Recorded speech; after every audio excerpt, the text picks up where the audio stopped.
তার বিয়ে ঠিক করেছিলাম আমি আর নিম্মি কর্নেল রিজার্ভ, যে আমাদের যে জুনিয়র চাকরি, তার সাথে বিয়ে হবে, অনুষ্ঠান হবে লেডিস ক্লাব। তো দুপক্ষে আমাদের পরিচিত, অর্থাৎ আমরা হলাম ভায়া মিডিয়া। ঠিক আছে, ঠিক আছে। তখন আমরা কি করলাম, সমস্ত অ্যারেঞ্জমেন্ট আমাদের উপরে দায়িত্ব আসলো। তো কাকে রাখি আর কাকে বাদ দিই, এত মানুষের সাথে পরিচিতি। তো আমরা যাই হোক বেশ ভালোই, প্রায় 2-3 হাজার লোকের মতো লোক ইনভাইট করা হলো। 200 রাতে চলছে বিয়ের আসর। তখন আমার একমাত্র শালা, যার নাম বাপ্পি,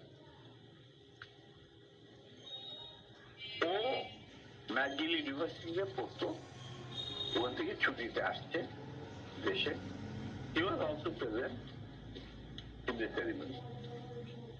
আমি আর নিমিত দুই পক্ষের মানে হোস্ট বলতে পারো, সবাই দেখাশোনা করছি। বাপ্পি বসে আছে ছেলেদের যেখানে বসার জায়গা সেখানে। তখন লম্বা চুলে একটা ফ্যাশন ছিল আর he has just come from Canada, তো লম্বা চুল, beautiful hair, and he is a handsome man. আমার মতো এত খারাপ চেহারার লোক ছিল না। অনুষ্ঠানের শেষ হওয়ার আগে বলবো স্যার যে ও বসেছিল অন্যান্য গেস্টদের সাথে।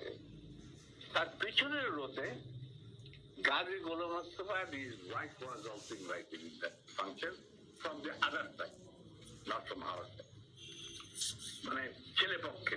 বুঝতে পারছি। তো গাজী গোলাম মোস্তফার ছেলেরা আর তার সাংবাদিক পিছনের সিটে, পিছনের রোতে সিটে পড়া। তাদের মধ্যে একটা ছেলে বাপ্পির চুল টান দিল পিছু থেকে। তো বাপ্পির পিছনে বড় মানুষ, বিদেশে আগে বিদেশে বড় হয়েছে, পিছিয়ে বললো, কিছু বলে না। আবার ওরা চুল টান দিল। দ্বিতীয়বার টান দেওয়ার পরে বাপ্পি পিছনে তাকে দেখো যে একটা ছেলে হাত সরিয়ে দিল। যে তুমি চুলটা টান দিয়েছ? হ্যাঁ। কেন? আমরা দেখছিলাম যে এত সুন্দর চুল, এটা কি পরচুলা না আসল? আচ্ছা চিন্তা কর। সে তখন ইউনিভার্সিটিতে পড়ে, আর এই কুচকে ছেলে তখন বোধহয় স্কুলেও পড়ে, স্কুলে 6-7 ক্লাস হবে। তখন বাপি বলে বেয়াদব ছেলে, তুমি আর এখানে বসবে না, কোথাও গিয়ে বল। ওরা বেরিয়ে চলে গেল। আমরা কিন্তু কিছুই জানি না, মানে আমি আর নিমি এত ব্যস্ত, দুই পক্ষকে দেখছো না, খাওয়া দাওয়া চলছে। হঠাৎ দেখলাম দুটা মাইক্রোবাস, রেড ক্রস আর একটা গাড়ি, গাড়ি সবুজ রঙ, গাড়ি আগে, পিছনের দিন মাইক্রোবাস। মাইন্ড ইউ, তখন কিন্তু আমার নিজের personal security guard with wireless module ladies club.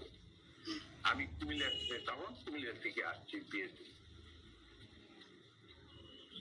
তো না আমাদের গার্ড নিয়ে চলাফেরা, এটা তো আর্মির নিয়মিত, তুমি জানো। আসলো, থামলো, দুইটা মাইক্রোবাস থেকে প্রায় 8 জন ট্রেনগানধারী সাদা পোশাক পরা লোক নামলো, আর প্রথম গাড়ির থেকে নামলো গাজী গোলাম মোস্তফা স্বয়ং। তার স্ত্রী কিন্তু মেয়ে মহলে। উনি গাড়ি থেকে নেমেই চিৎকার করতে শুরু করলেন, মেজর ডালিম কোথায়, মেজর ডালিম কোথায়, মেজর ডালিম কোথায়, বহুতবার বাড়ছে, আর সহ্য করা যায় না। আমি অবাক হইলাম, এরকম চিৎকার করছি কে? তখন একটা ছেলে এসে, একজন একটা ছেলে, আমার নামটা মনে নাই, এসে বললো যে ভাই আপনার যেহেতু গাজী গোলাম মোস্তফা, তার সাথে 8-10 জন ট্রেনগার দাঁড়িয়ে লোকা। মাইন্ড ইউ, তখন কিন্তু army was deployed in the whole country to recover illegal arms. আর আমাদের ঢাকা হেডকোয়ার্টার ছিল ফিক্স করব। আমরাও সেই অপারেশনে যুক্ত ছিলাম।